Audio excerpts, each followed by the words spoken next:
In front of me is Nevin Phone 2A, and today I would like to show you how you can add emergency contacts.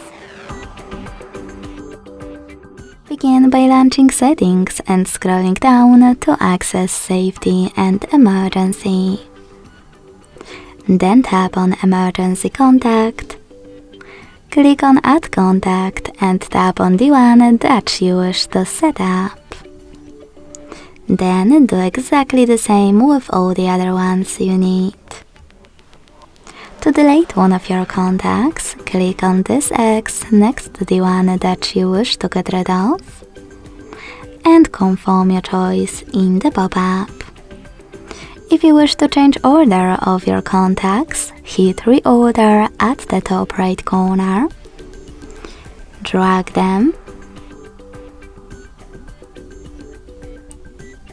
and then to save your changes, hit Save at the top right corner.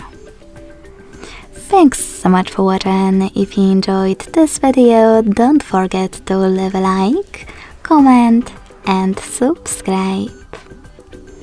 Bye!